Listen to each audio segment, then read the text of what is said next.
টানা প্রবল বর্ষণে দেশের বিভিন্ন জেলায় পানিবন্দী হয়ে পড়েছেন লাখ লাখ মানুষ।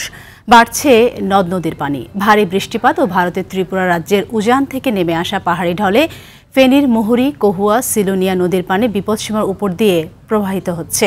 নোয়াখালীতে ভারী বৃষ্টিপাতে বন্যার আশঙ্কা করা হচ্ছে। জেলার বিভিন্ন এলাকায় তৈরি হয়েছে তীব্র জলাবদ্ধতা। এদিকে ভোলায় টানা 7 দিন বৃষ্টির পর সূর্যের দেখা মিলেছে আজ। তবে সমুদ্র উত্তাল থাকায় বন্ধ রয়েছে ভোলা থেকে 10টি রুটে লঞ্চ চলাচল। কুমিল্লার গোমতী নদীর পানি বৃদ্ধি পেয়ে প্লাবিত হয়েছে বিস্তীর্ণ এলাকা। নিম্নাঞ্চলবাসীদের নিরাপদে সরিয়ে নিতে খোলা হয়েছে 35টি আশ্রয় কেন্দ্র। এখন পর্যন্ত পানির অবস্থা অনেক ভয়াবহ চলতেছে। পানির স্রোতের জন্য এখানে দাঁড়ানো যাচ্ছে না। কেউ কেউ হয়তো ফেনীর দিকে বা ফেনীর বাইরে ঢাকায় চলে যাচ্ছে। বাড়িঘর সব ডুবে যাচ্ছে, আমরা বড় বিপদে আছি। বাড়িঘর সব ডুবি, ব্যবসা বাণিজ্য সব বন্ধর হতে কোনো কাস্টমার নাই। দর্শক, ফেনীর বন্যা পরিস্থিতি সর্বশেষ খবর জানাতে সরাসরি যুক্ত হচ্ছেন সহকর্মী আজাদ মালদার। আজাদ, ফেনীর বর্তমান অবস্থা কেমন দেখতে পাচ্ছেন? আর বাঁধ ভেঙে জেলার কোন কোন জায়গা বেশি প্লাবিত হয়েছে, আর স্থানীয় বাসিন্দারা কিভাবে এই পরিস্থিতি সামাল দিচ্ছেন আমাদের সামনে একটু তুলে ধরবেন। সাথী, আপনি যেমনটি বলছিলেন ফেনীর বন্যা পরিস্থিতি নিয়ে, আসলে যে গত 3 দিন থেকে মুহুরী, কহুয়া এবং সিলোনিয়া নদী প্রায় 15টি স্থানে ভাঙন দেখা দিয়েছে, যার কারণে পরশুরাম ফুলগাজীর মানুষ এখন বাড়িঘর ছেড়ে উন্নত আশ্রয় নিয়েছে। এই যে গতকাল থেকে শুরু হয়েছে ছাগলনাইয়ার উপর দিয়ে এটা ভয়াবহ বন্যা।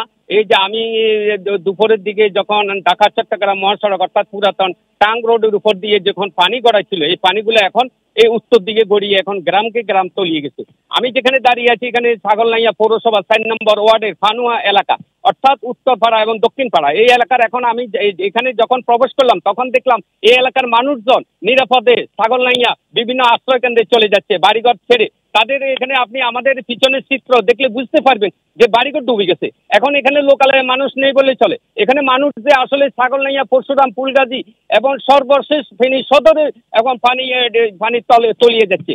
এখন গত রাত্রের মধ্যে যদি এই অবস্থা অব্যাহত থাকে ফেনী শহরও তলিয়ে যাবে। এখানে যে গতবারের যে ভয়াবহ বন্যা যে আপনারা চিত্র দেখেছেন এবং জনগণ দেখেছে, তার চেয়ে ভয়াবহ চিত্র এবারও হচ্ছে। এবং এই জনগণ এখানে আমাকে অনেক বাসিন্দা জানিয়েছেন যে তাদের গতবারের তাদের যে বন্যা, যে এই অকালে যে তাদের যে করুণ দশা, এটা কাটিয়ে রেশ কাটতে না কাটতে আবার যে তাদের ভয়াবহ বন্যার কবলে পড়ছে, তারা সর্বশান্ত হয়ে গেছেন। আসলে এটা দেখার মতো কেউ নেই। আসলে এই যে ফেনীর যে উজান থেকে নেমে আসা পাহাড়ি ঢলে অর্থাৎ উড়িষ্যা এবং ত্রিপুরা, আসাম রাজ্যের সমস্ত পানিগুলা ফেনীর 3টা নদী দিয়ে গড়াচ্ছে। এই 3টা নদীর পানি গড়িয়ে ফেনী শহরকে তলিয়ে দিচ্ছে। ফেনী গত বছর যে ভয়াবহ বন্যা দেখা দিয়েছে তার সে ভয়াবহ বন্যার আশঙ্কা করছেন মানুষ। এখন আশ্রয় শিবিরে আছেন, তাদের এখন খাদ্য সামগ্রী অভাব দেখা দিয়েছে এবং তীব্র পানি সংকট, ওষুধ সহ তাদের অনেক সমস্যা দেখা দিয়েছে।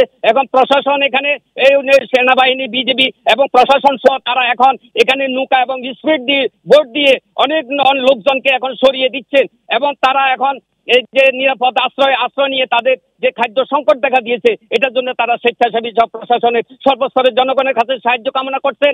তাদেরকে উদ্ধারের জন্য তারা আকুল আবেদন জানাচ্ছেন এবং তাদেরকে উদ্ধারের জন্য, তাদেরকে সাহায্য সহযোগিতা করার জন্য গতবারের মতো যেসব স্বেচ্ছাসেবী সংগঠনগুলা যদি তাদেরকে সাহায্য সহযোগিতা করে তাহলে এখানে প্রাণহানির আশঙ্কা অনেকটা কমে যাবে, নতুবা অনেক মানুষ মারা যাবে না খেয়ে। এখন মানুষ অনেকে নিরাপদে এখন আশ্রয় শিবিরে থাকলেও অনেক বাড়িঘরে অনেকে আটকা পড়েছে।